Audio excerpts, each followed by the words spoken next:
प्यारे बच्चों, मैं पवन सैनी। आज बच्चों हम आपको पढ़ाएंगे गोलीय दर्पण से संबंधित प्रश्न। गोलीय दर्पण से संबंधित प्रश्न। इसका जो लेवल है हम बच्चों बेसिक से लेके चलेंगे, कुछ जानकारी देंगे और इससे रिलेटिव कुछ सवाल भी हम आपको बताए जाएंगे। तो देखिए यहाँ हमारे जो नोट पॉइंट हैं ये ख़ास तौर से 10th क्लास के लिए है। साइंस में कुछ नोट हैं जो ध्यान रखेंगे। पहला है उत्तल दर्पण के लिए क्या बातें ध्यान रखनी है तुम्हें कि इसमें जो आपकी फोकस दूरी जिसे हम दिखाते हैं F से वो धनात्मक में रहेगी। दूसरे नंबर पर बात करते हैं वस्तु से दूरी जो रहेगी U दिखाएंगे, लेकिन वो आपको नेगेटिव में लेनी पड़ेगी। और तीसरी चीज़ जो है प्रतिबिंब से दूरी, यहाँ ये V से डिनोट करते हैं। और इसके लिए प्यारे बच्चों दो बातें आपको ख़ास तौर से ध्यान में रखनी है। वो दो बातें कौन सी हैं? पहली बात पर अगर चलते हैं, अगर आपका V वाला पार्ट यानी प्रतिबिंब से दूरी पॉजिटिव होती है तो हम कहेंगे कि हमारा जो प्रतिबिंब है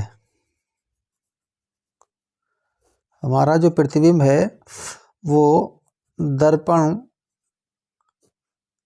के पीछे बनेगा। कहाँ बनेगा बच्चों? दर्पण के पीछे, जब आपका V पॉजिटिव है। सेकंड केस में अगर हम बात करते हैं, अगर हमारा V बराबर नेगेटिव है तो प्रतिबिंब की जो स्थिति है इस वाले केस में वो दर्पण से पहले या सामने हम इसको कह सकते हैं। चलिए, ये तो आपकी बात हो गई फोकस दूरी, वस्तु से दूरी और प्रतिबिंब से दूरी। अब यहीं पे अगर हम सेकंड टाइप बात करते हैं आवर्धन के बारे में, तो देखिए यहाँ आवर्धन के लिए जिसे हम डिनोट करते हैं स्मॉल m से, उसके लिए कुछ बातें हैं। इसमें अगर हम पहली बात करते हैं तो यहाँ m का जो फॉर्मूला होता है वो -v/u आपका हो जाता है। आपको ध्यान रखना है कि जैसा हमने ऊपर बताया कि v जो है हमारा प्रतिबिंब से दूरी और u वस्तु से दूरी, इसी को हम बराबर में कन्वर्ट कर लेते हैं I/O। और यहाँ ये जो चीज़ें हैं आपकी, I जो है ये प्रतिबिंब की लंबाई, प्रतिबिंब की लंबाई, या इसे हम प्रतिबिंब की स्थिति भी कह सकते हैं।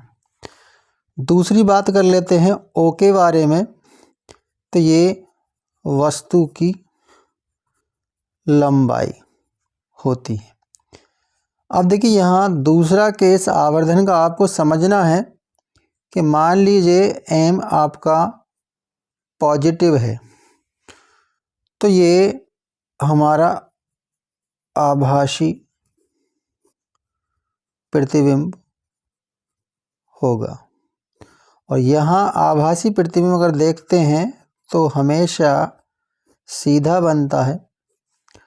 सेकंड केस की अगर इसी में बात कर लेते हैं कि m जो है हमारा अगर नेगेटिव है तो ये हमारा वास्तविक प्रतिबिंब होगा, वास्तविक प्रतिबिंब। और प्यारे बच्चों, आप ये भी जानते हैं कि वास्तविक प्रतिबिंब हमेशा उल्टा बनता है। तो ये बातें आपको क्लियर हो गई होंगी। आगे देख लीजिए इसमें। अब यहाँ एक बात नोटिस करके आपको रखनी है नोट में कि एम की सर हम पहचान किस प्रकार से करते हैं। तो देखिए, एम की पहचान के लिए एम का जो है मान अगर आपको मिलता है सवाल में, तो वहाँ गुना लिखा होता है। अब गुना में आपके 2 गुना भी हो सकता है, 5 गुना हो सकता है, यानी आगे कुछ भी हो सकता है। तो ये हमने आपको उत्तल दर्पण से संबंधित जो हमने कुछ बातें बताई हैं, और इन बातों को ख़ास तौर से आप ध्यान रखेंगे। अब देखिए, इससे संबंधित हम एक प्रश्न लेते हैं जो आपको अच्छा क्लियर हो जाएगा यहाँ से प्रश्न रहने वाला क्या है, यानी किस प्रकार से प्रश्न बनता है। चलिए प्रश्न ले लेते हैं। एक क्वेश्चन है हमारे पास कि प्रश्न है, एक उत्तल दर्पण की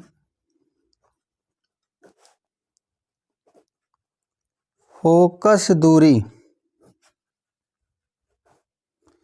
जो है 30 सेंटीमीटर है।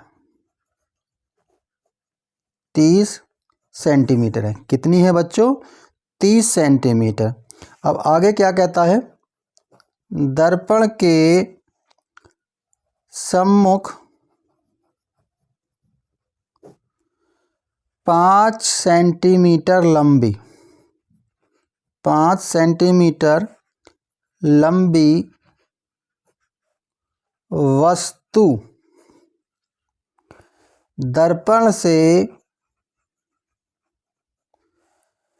30 सेंटीमीटर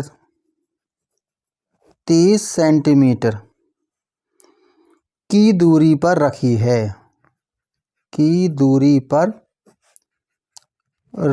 है। अब आपसे प्रश्न पूछ लिया है कि प्रतिबिंब की स्थिति, कॉमा लगा सकते हैं, आकार एवं प्रकृति ज्ञात कीजिए। ये हमारा प्रश्न है। और बच्चों, ये जो है बोर्ड के हिसाब से बहुत ही इम्पोर्टेंट क्वेश्चन है। तो देखिए, हम आपको मेथड जो बताएंगे इसके लिए बहुत सिंपल।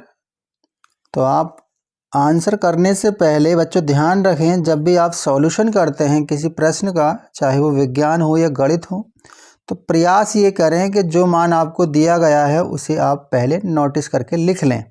चलिए सवाल पढ़ते हैं। एक उत्तल दर्पण की फोकस दूरी 30 सेंटीमीटर है। तो देखिए बच्चों, फोकस दूरी को अगर हम डिनोट करते हैं तो स्मॉल f से डिनोट करते हैं। 30 सेंटीमीटर हमें ये दी हुई है और उत्तल दर्पण बोला है, और हमने आपको बताया था कि उत्तल दर्पण की जो फोकस दूरी होती है वो प्लस में होती है, तो इसलिए हम इसका मान प्लस में लिख लेंगे। आगे बढ़ते हैं। दर्पण के सम्मुख 5 सेंटीमीटर लंबी वस्तु है, तो वस्तु की लंबाई, यानी ये वस्तु की लंबाई जिसे हमने दिखाया था कि हम इसे कैपिटल O से दिखाते हैं, और इसका जो मान दिया है इसने 5 सेंटीमीटर दिया है। कितना दिया है प्यारे बच्चों? 5 सेंटीमीटर। लंबी वस्तु दर्पण से 30 सेंटीमीटर की दूरी पर रखी है। तो दूरी अगर वस्तु से दूरी यानी हम जिसे दिखाते हैं U से, और हमने बताया था कि उत्तल दर्पण में U का मान नेगेटिव रखना है। ये दिखाया भी था, हम दिखा देते हैं आपको। तो यही वस्तु से दूरी नेगेटिव रखते हैं, तो वही रख देंगे आप -30 सेंटीमीटर। अब देखिए हम प्रतिबिंब से दूरी निकाल लेते हैं पहले, यानी v का मान आप निकाल लेंगे। तो आप दर्पण सूत्र लगा लेंगे। क्या लिख लेंगे? दर्पण सूत्र से लगा लीजिए। दर्पण सूत्र आपका 1/f = 1/v + 1/u। अब बच्चों हम मानों को रख देंगे बारी बारी से। 1/f का मान 30 बराबर 1/v नहीं है हमारे पास, प्लस 1/u का मान -30 आपका रख दिया। इस चिन्ह को आप ऊपर ले जाएंगे तो यहाँ 1/30 बराबर, यानी इस बराबर में लिख लेंगे 1/v, इस चिन्ह को ऊपर ले जाएंगे -1/30। अब देखिए हमें v का मान निकालना है तो इसको लेफ्ट में लाएंगे। 1/30 + 1/30 = v। अब देखिए कैलकुलेशन करेंगे तो देखिए यहाँ बच्चों आप देखते हैं कि हमारा हर 30 है तो ऊपर वाला पार्ट अंश वाला ऐड कर लेंगे 1/v। तो ये आपका 2/30 बराबर 1/v हो जाएगा। चलिए और समझ लेंगे। अब 2 से हम इसे काट देंगे, ये 1 बार और ये 15 बार, यानी 1/15 बराबर 1/v। और हम यहाँ से v का मान देखते हैं 15 सेंटीमीटर आ गया। तो इसका मतलब क्या है? प्रतिबिंब यहाँ दर्पण के पीछे, कहाँ बनेगा? पीछे। और कितनी दूरी पर? 15 सेंटीमीटर। चलिए हमने v निकाल लिया। अब हम बात कर लेते हैं आकार के बारे में। आकार का मतलब हमने बताया था गुना वाला प्रश्न बनता है तो वो हमारा रेखीय आवर्धन होता है, m से डिनोट करेंगे और इसका फॉर्मूला है -v/u। m का मान निकाल लेंगे यहाँ से। m बराबर -v का मान देखिए आपका 15 है और वस्तु से दूरी जो थी हमारी -30 थी। माइनस से माइनस को काट देंगे, 15 × 15, 15 दूनी 30। m का मान 1/2 हो जाता है। चलिए अब यहाँ से बता देता हूँ मैं इस प्रश्न को। अब देखिए हमने आकार निकाल लिया कि वो 1/2 हमारा नज़र आता है। अब उसने पूछा था कि प्रतिबिंब की स्थिति, यानी I की वैल्यू आपको फाइंड करनी है। पुनः आप लगाएंगे m बराबर I/O। m का मान हमने 1/2 निकाला है, 1/2 I हमें ज्ञात करना है और वस्तु की जो लंबाई थी वो हमें 5 सेंटीमीटर दी थी। कितनी दी थी? 5 सेंटीमीटर। क्रॉस गुणा करते हैं तो 2I बराबर 5 और I का मान अगर हम निकालते हैं तो 5 के बटे में यानी 2 से कर देंगे और 2 से जब इसमें 5 में डिवाइड देते हैं तो 2.5, यानी प्रतिबिंब की जो स्थिति है या लंबाई है वो 2.5 सेंटीमीटर आपकी आ जाती है। बात कर लेते हैं बच्चों इसमें प्रकृति की।